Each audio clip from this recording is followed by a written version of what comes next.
afternoon, and welcome to this Peace Sunday online program. We're so glad that you could join us here to be able to celebrate a little bit of the tradition of peace that we have as Mennonites. Unfortunately, we can't meet together and share some food and be able to have some conversation, but I think it's more important that we take care of those around us and take care of ourselves and make sure that this virus can stop spreading as much as it has been. So glad that we could connect in this way. In the famous sermon that Jesus preached that's found in the Gospel of Matthew, there's a part of that sermon that goes like this: "You've heard it said, an eye for an eye and a tooth for a tooth. But I say to you, do not resist the one who is evil. If someone slaps you on the right cheek, turn the other also. If someone sues you and takes your shirt, give him your coat as well. If a soldier forces you to carry his gear for 1 mile, take it 2. Give to the one who begs and do not refuse the one who would borrow. You've heard it said, you shall love your neighbors and hate your enemies. But I say to you, love your enemies and pray for those who persecute you, that you may be children of your Father in heaven. For God makes the sun to rise on the evil and the good, and the rain to fall on the just and the unjust. Now, if you love only those who love you, what reward do you have? Do not the tax collectors do the same? And if you greet only your friends, what have you done more than others? Don't the pagans do that too? You know, stories have a way of drawing us in to finding truth, to be able to find meaning. Behind me is somewhat, maybe that some of you are familiar with. It's kind of the buildings and the beginnings of our Dirk Wilms Peace Garden. In it, there's a story, and it depicts the story of Dirk Wilms as found in the Martyr's Mirror. Someone who, when fleeing from his captors, when his captor falls through the ice, turns back and rescues his captor, even though it will end up meaning his own death. It's an inspirational story. But stories don't just come to us out of old books and from people in the Reformation. They come from today as well. And today we're excited to be able to have an interview for you that is kind of near and dear, and it tells a similar story of peace and forgiveness from someone still alive today. Earlier this week, Gary sat down and had an interview with Wilma Derksen. And we want to give you a little bit of that interview. So please enjoy this interview with Wilma Derksen.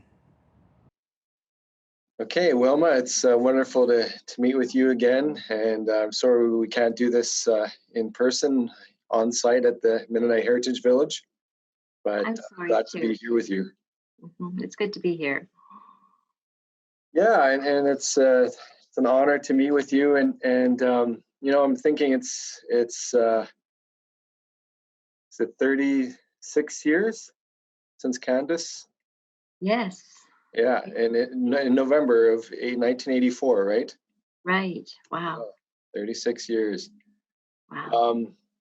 So I'm thinking, when you lost your daughter, there was something or some things that you probably had to learn quickly, but then other things that maybe have taken years, maybe 36 years even, that you're finally grasping and understanding. And so what would be something like that? What was something that you learned quickly after the death of your daughter? And what is something that took years to learn? I think I learned quickly about trauma and what we were going to face and all of the implications of that, and we saw a glimpse of the hard stuff, but I think it's taken all this time to articulate it and to understand it and to put it into perspective.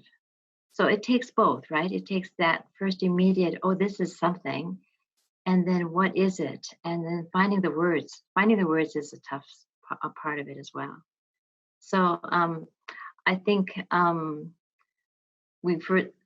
one thing that I learned was that I wanted to forgive, but I think the hard part was learning how to forgive, and then thinking about how it had actually helped us. I think that was the big learning. And then the learning of, okay, this works. Now I need to be enthusiastic about it. I need to promote it. I need to tell people it's good. I've learned that it's good. Okay. So you had a value of forgiveness to begin with already in place, but the understanding of how to do it, maybe, is that what you're saying, took longer? Yes, I think my understanding was very Mennonite oriented, and so it was, non-resistance. It was pacifism. It was war. It was that kind of language, in very masculine in a way, and was also very evangelical as a personal experience of forgiveness, and so that was a good grounding of it. But I didn't know how that applied to the murder of a child and such huge justice issues. Mm-hmm. Mm-hmm. So, yeah, why you've written 3 books now, right? Is that? Oh, I think around 6. Oh, around 6. What drives you to write those books? Oh, I'm a writer, and I've always wanted to write, and it's been my fantasy. I wanted to be a romance writer. I wanted to write Grace Livingston Hill books, Christian romance. I just love the idea of writing and creating stories in my mind.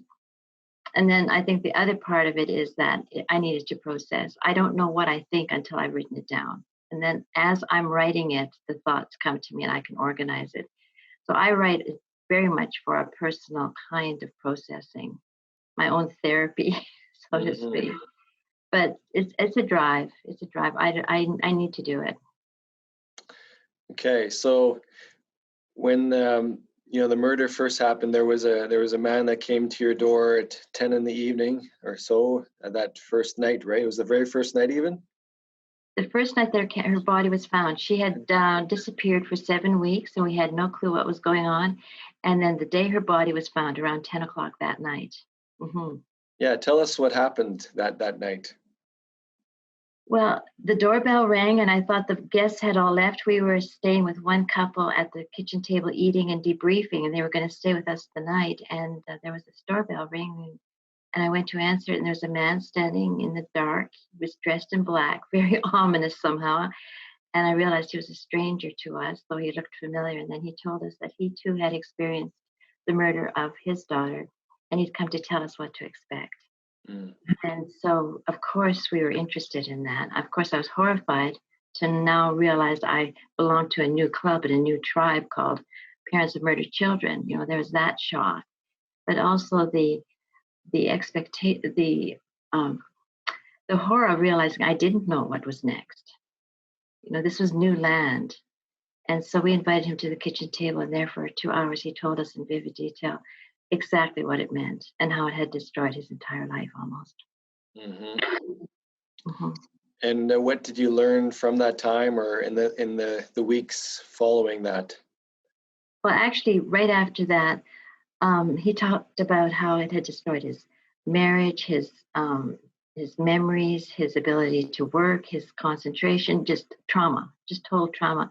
And then when he left, Cliff and I went to bed that night, and there was something on our bed, and we knew that we wouldn't be able to sleep in it. He had left his mood behind. He had left his presence behind. He had left what looked like to us, if I was to explain it, it's sort of like Winston Churchill talked about the black dog in his life. And this was kind of like the black cloud in our lives. And it was on our bed. And so that's when Cliff and I decided that we needed to forgive.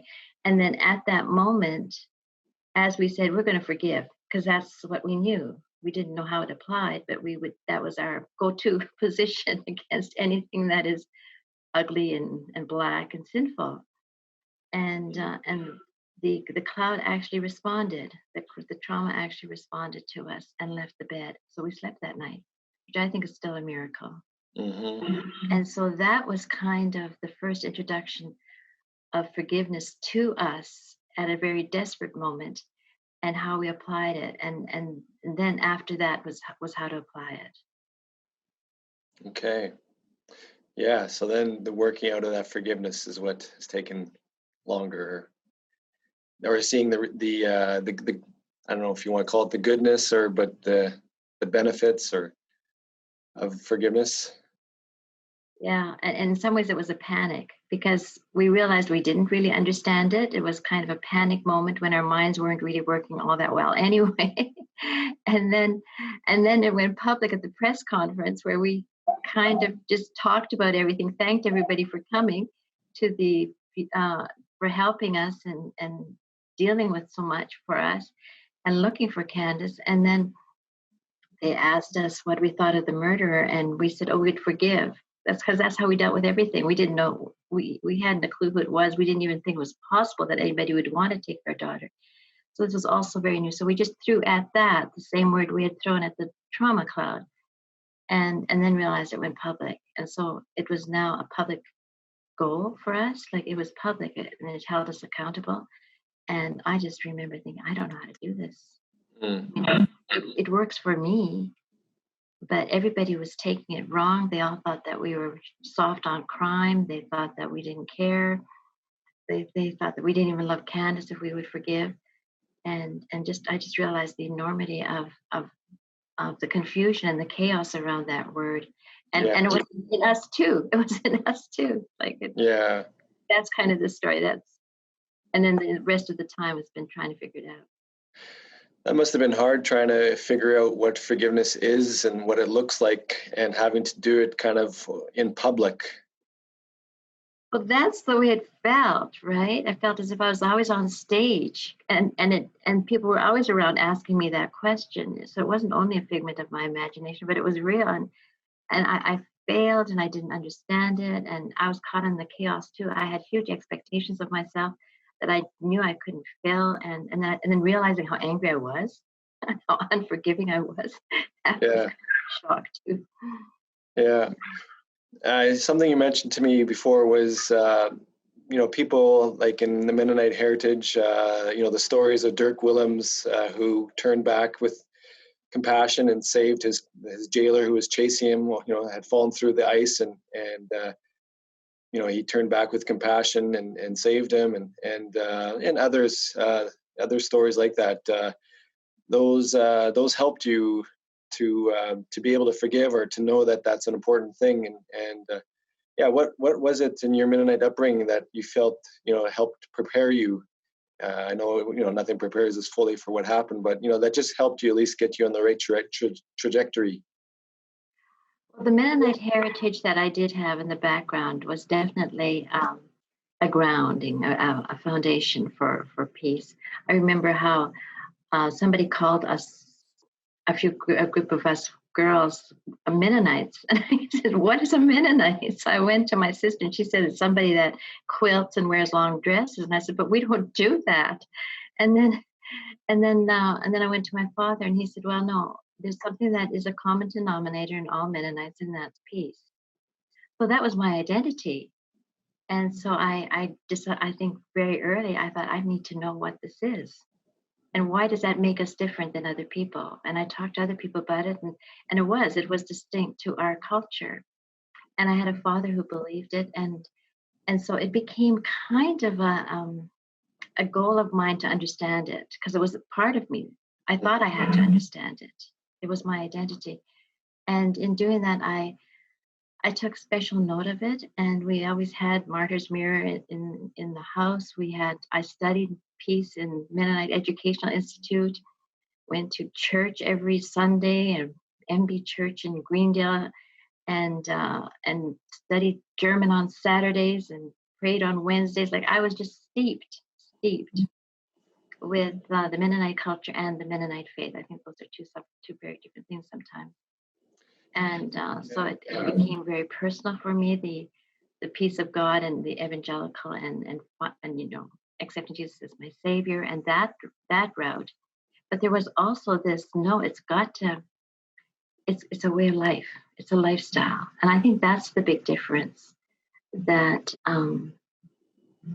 often was misunderstood in Mhm. my concept of forgiveness and what's out there in the world.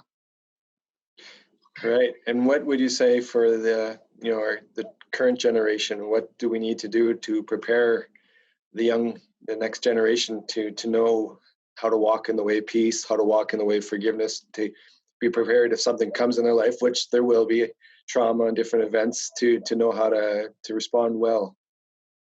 Well, I think we need to teach them that there is another alternative way. And I think they don't know that. I think that we think that we are instinctive, we are human, and we react. And the first reaction is often fear and fright and flight and freeze. We know that those are the three basic elementary instincts that we've got. And we often don't forget that there's the fourth. There's the fourth door that we can go through, and that's forgive, which means that I'm not going to act normally. I'm going to wait. I'm going to count till 10. Apparently, that's the researched amount of time we need to make a decision. We're going to count, and then we're going to give ourselves a bit of space. And then we're going to choose something that is counterintuitive, something that takes a hold of the situation and is intentional. And I think that's what the Mennonite culture is about. It's saying that we don't have to react normally and the way we instinctively want to. We can do it alternatively. And that's a beautiful thought. Hmm. Yeah, I love that phrase. Instead of fight, flight, freeze, forgive. That's wonderful. And besides, having another word to go with those other words, why did you choose forgive? Like, why is that such a key word to you? Like, why not compassion or justice or love? Why is forgive it seems to be your key word? I think because it worked that first night. It kind of is, it captures. I think love is sacrificing ourselves, but forgiveness is about turning that moment into something new. It's kind of like recycling. It's kind of intentional. It's kind of the process of healing. If we were to talk about it in therapeutic terms, it would be um, CBT. It would be therapy. It would be the narrative. Forgiveness is a whole process. It's not just a feeling or something. It's really a process where we look at something intentionally. We take it, we reconsider it, we change it, we change our beliefs, we research it. It encompasses a whole process. And I like the idea that forgiveness is about process. It's not just a one-time action. It's like Jesus said, 70 times 7. We do it constantly. We love, and we are in love and all that, but the process of forgiveness is about doing it all the time, over and over and over again, intentionally, moving away from what we Yeah, I've never thought of it that way as process. Like, so when Jesus was saying 70 times 7, I always, as a kid, just thought, well, if someone keeps doing wrong and keeps bugging you and committing another sin and another sin and another sin, then you need to, that's why you need to keep forgiving. But are you saying too that it's a process that we need to forgive, but also kind of in different ways, or again and again, kind of for ourselves too? Well, I think for one thing, a wrongdoing can present itself in very, very many different ways. Like I had to forgive losing Candace. I had to forgive it when I had to forgive the same murder when Odia got married and Candace wasn't around. Like it's a constant process. I had to forgive with every time somebody called me a parent of a murdered child, which I didn't want. The change of idea. There's so many tiny little ways that the loss or the injustice presents itself to us, so that we have to constantly forgive the same violent act. And then also there is a lot of forgiveness in the process, I would say, too. It's about confronting it. It's about changing our minds about it. It's exploring it. It's like taking something and recycling it, which is a process. You take it, you put it through a process, and then it turns out to be something different than it was in the beginning. So I would say it's very complicated. Right. So you must be getting close to 70 times 7 now. Oh, I passed that. I mean, that's a daily thing. Still, it's amazing. It still is. Wow. Yeah, and then there's another injustice, right? Like this whole thing, this whole COVID pandemic is just a process of how do we, first of all, just between us, we had this plan, right? And it was Mm-hmm. part of our plan, and then we had to say, oh, we can't do that. And it felt like injustice to us. It's taking away the control of our lives. So then we had to say, okay, we're going to give it up. And then, okay, now what are we going to do? And now we're recycling. We're actually having an interview to make something out of this disappointment that we had. So it's a process. Yeah. Having to adapt to frustration. Exactly. So, now, I mean, with the acquittal of Grant, that was 2017, or when was that? The person that first had been indicted for Candace's death. Yes, around that time, yes. Yeah, how was that for you, that process, and where are you at with that now? Well, there was the frustration that it's never going to end. It's always nobody's going to ever really be sure. There's always going to be that debate. But I took care of that in some ways by writing a book about it and then saying, this is my idea, so I don't have to debate it. Right. Were you kind of at a place of contentment? You didn't know who the killer was, and were you okay with that? Yes. When he actually was first arrested, that was after 23 years of not knowing. Yes, that was a time of contentment. And that's why when he was discovered, it just, we don't want to go through a trial. We don't want to be that much in the public again. We had sort of arrived at a peaceful way, and our children were growing. And so everything had changed on us. And no, that was terrifying to go through the trial with adult children when we had already reached a peace. Mm. Yeah, well, I guess there was some more processing that happened during that time, and especially for your kids now as adults to be able to have to process it, right? It took over 10 years for us to process it from the first trial till the acquittal. And that was very intrusive. It just took over our lives. It took over everything. And there's so much to forgive, because I remember when the defense lawyer what I would say was lying. He was not telling the truth or telling half truths. And just that the anger is amazing. Mm. It was, and then knowing that Candace wasn't there to defend herself or that kind of thing is just, I don't know, it was worse. In fact, they've shown that when parents of murdered children just are dealing with the murder, it's terribly tough. It's traumatic. It's all of that. But after they've gone through a trial, they come out even angrier. Mm. And even the policeman predicted, they said, if you go through a trial, you're going to even be angrier, because then you're not only upset with a human being, you're upset with systems. Yes. Systems that we think we can trust, that are going to bring justice. And when they fail us, it's just as horrific. It's always hard to forgive, no matter what it is. Yeah, I seem to notice that. I pick up on that when I see, the cameras come out as they come out of the courtroom. The victims seem, they're all riled up. It just seems. So that's part of that. Yes, it's harder to be betrayed by something you trust, and to be betrayed by another human being who has a checkered past, or we expect failure with people sometimes more than we expect systems. Yeah, you talk about it in your book, Dispelling the Clouds, the need for victims to have a place to be supported, to be able to process, what's going on, especially when they're going back and forth to the courts. And is that why Candace House was established? Yes, because when we first started to understand what this court system was about, we realized there is no place for victims. In fact, over the 10 years, just to give you an idea, I went to this courtroom and everyone was recognized in the courtroom. The jurors were recognized, the defense, the witnesses, the public, but never once did they mention our names. It was as if we didn't exist. And to be ignored, we're used to being noticed. Even in Walmart, we go and we're noticed and greeted. Not just by the greeters. No. And here we go to a courtroom that's happening because of our daughter, and we're not allowed to be. We're not allowed to be recognized, nor to say anything, nor even to be visibly upset. We just need to be a non-entity. And just that small little tiny thing was diminishing. You know, it's hard. And then all the other things that happened and then so to be going through something so traumatic and not to have a safe place. Like there's a courthouse, there's the halfway houses. There was something for everybody, especially for the offenders. They have a place. As bad as that we think that is, it's still a place that we were envious of.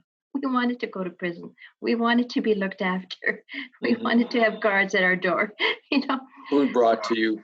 And food, exactly.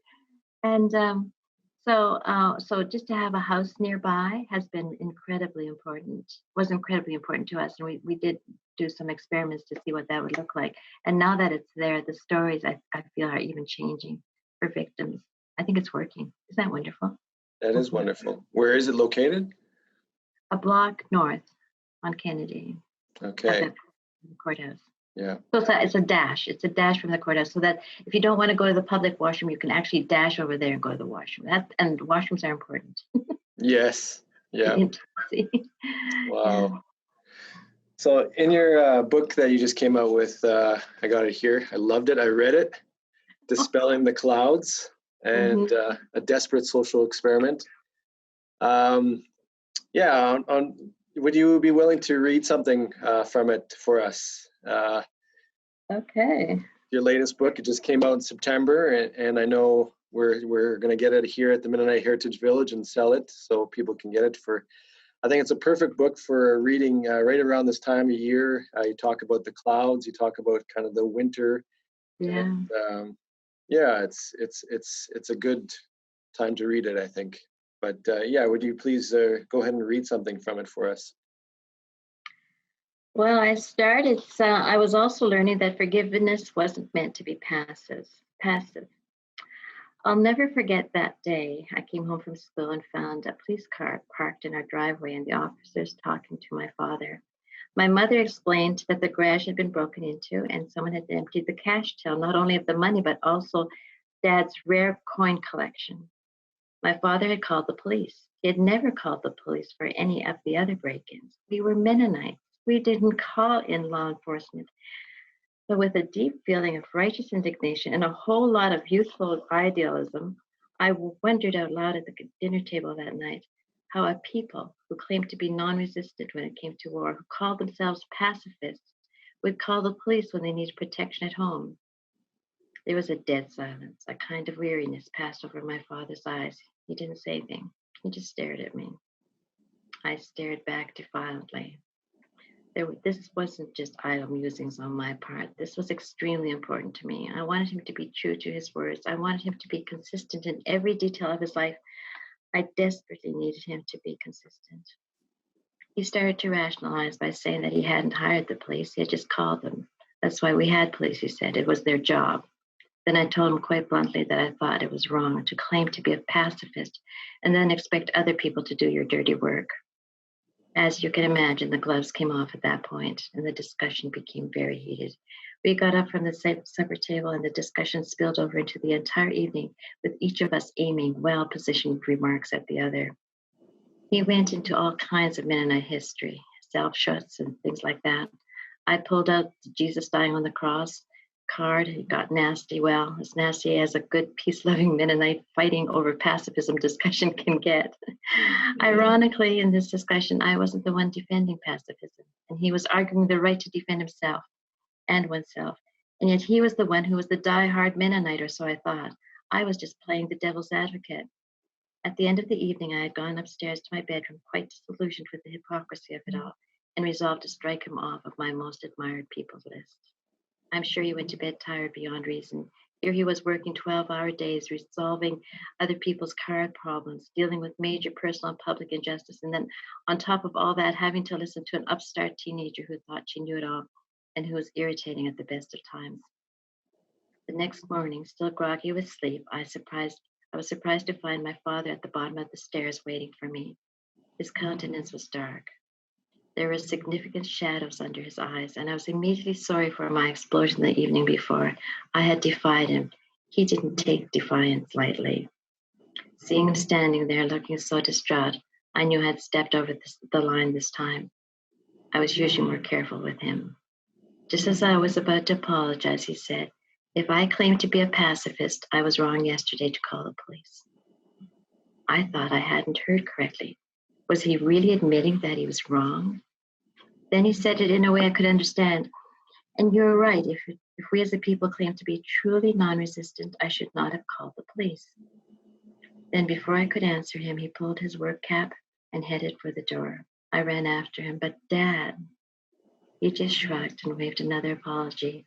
I guess I'm not a pure pacifist, he said as he opened the back door and disappeared.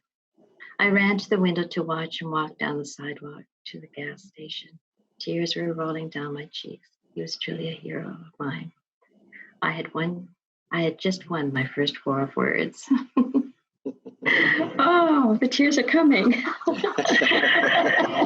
My own book makes me cry. Oh, wow. I love that story. It's very, very authentic. He was such a beautiful man. To admit that to his daughter, wow. And he was great. So he's the one that taught me what it was really like to forgive. Yeah, to have humility and to adjust and adapt. Yes. And to say, I'm not getting it right. It's a goal. We're not going to get it right. He was telling me, we're still going to live by it. And he still continued it, but it was a goal. And we have to be practical. He kept saying, you have to be practical as well. Yeah. Can I read you one of my favorite lines from the book? Okay, I'll try and recover here. It gives you a chance, yeah. Okay. Yeah, it's the beginning of chapter 4. Each chapter you basically kind of talk about clouds and such, and it's cool. I like that. You say here, I looked up. The clouds were hovering closer now, starting to release their moisture. It was coming out as snow. I was relieved. I needed white. I love white. The prairies do snow well. I love that. The prairies do snow well. Yeah. Oh. Well, Wilma, it was wonderful talking with you, and thank you for your time. And I hope we can, once COVID is kind of mostly passed on, and next year maybe we can have you on site and with a crowd of people, and maybe even have a question and answer time. And I know people would love to hear more of your story. Oh, I'd love that. I love the place. I really love the Heritage. Yes, it's a beautiful place. You have a great place going there, and I think it's going to become more and more important as we get into this chaotic world of ours. Yeah. We want to provide a place for people to come and contemplate and kind of debrief their trauma or their anxiety and be refreshed a little more. Yes, and encouraged by the stories, right? We need the stories, the mentorship, that even though it's tough, it is attainable at moments. And it always rewards us. Mm-hmm. Well, thank you for being a wonderful example. Well, thank you for this. It's great. All right. Take care. Take care. Thank you. I want to thank you, Wilma, for those wonderful words, those inspiring words for us. Lots to think about there. Definitely a lot for us to learn in terms of what it means to forgive, what it means for us to live lives of reconciliation with those around us. And so I want to thank you greatly for what you've done. Our desire here at the museum is to be a place where people can reflect and think about peace and what it means for us to live peacemaking lives. And so one of those key ways of us doing that is through the Dirk Wilms Peace Garden. Here today with us is Doris Penner. She is our chair of the board here at MHV, and she wants to give you a little bit of an update on what's happening here at the gardens. Hello, I serve as chair of the Mennonite Heritage Village board and have been part of the Peace Committee for several years. The Peace Project was birthed about 8 years ago and finally launched in the fall of 2018 in a tangible way with a monument crafted by renowned sculptor Peter Sawatsky. The stunning bronze cast sculpture, which we see behind us, tells the story of Anabaptist Dirk Wilms rescuing his pursuing jailer from the icy waters. In return, it cost Wilms his life.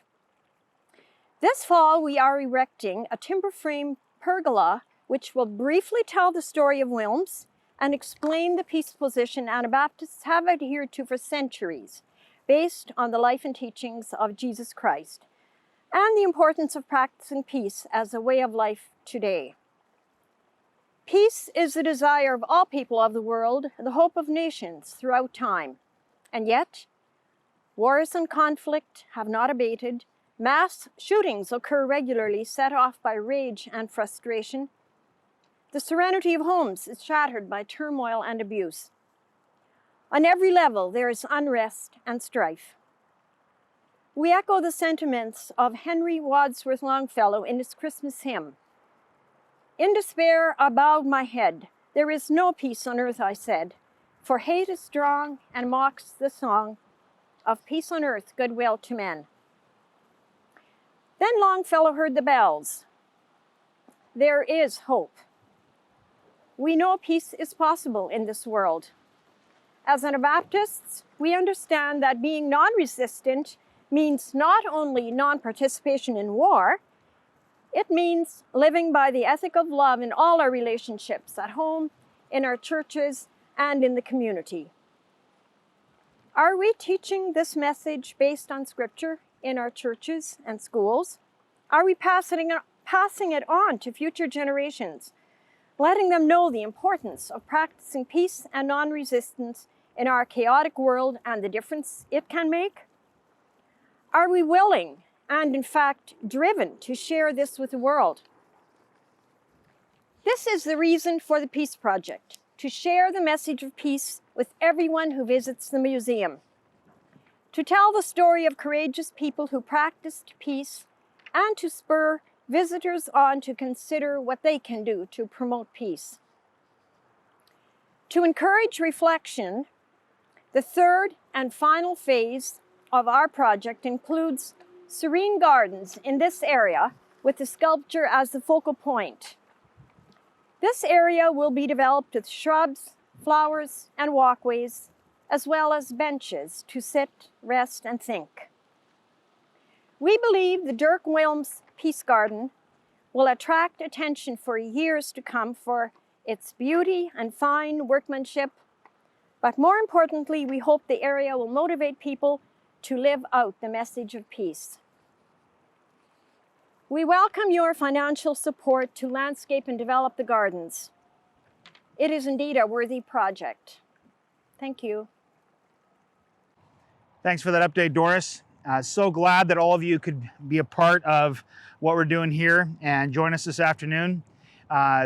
In regards to this project, there is still a little ways for us to go in terms of fundraising, and so we'd love for you to be able to donate as you're able to this project at this time. We're planning that in springtime we're going to finish up with the tree planting and a few other things to get this project done, and so we'd love to see that all complete fairly shortly.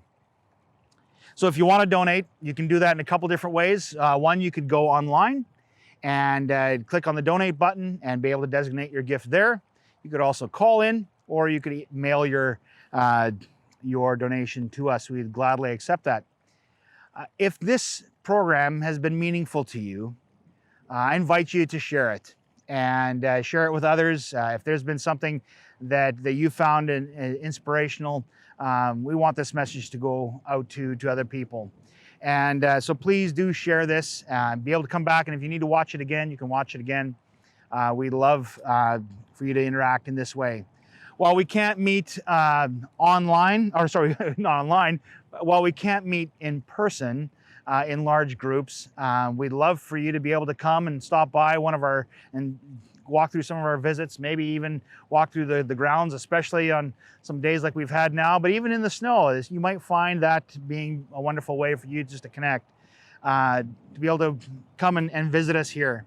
But we can also meet online and do some virtual things. And we have something exciting happening on December 1st. December 1st, together with Tour Imagination, we are hosting a virtual tour entitled Mennonites at War. It is a sneak peek into our exhibit coming for 2021. Andrea Clausen, our senior curator, is going to be going through some of the artifacts, not only this site, but also the sawmill, as well as some of the different artifacts that we have that are going to be a part of our exhibit in 2021. And that is December 1st. You can sign up through our website. There's some links there, and look for that event. Already we're being told by the organizers that we have over 300 people signed up for the event, but there's plenty more available, and you can sign up online and be able to log in and through Zoom and be able to be a part of this. By the way, this is part of a series, and so if there's some other things that you'd like to do, there's the whole variety of different Mennonite historical pieces that are and presentations that are happening on Tuesday nights. That's all part of that Tour Imagination piece, and so we'd love for you to be a part of those as well. So that's it for us here. I hope you've enjoyed your afternoon. Trust you have a blessed rest of the day, and we want to see you again. Goodbye.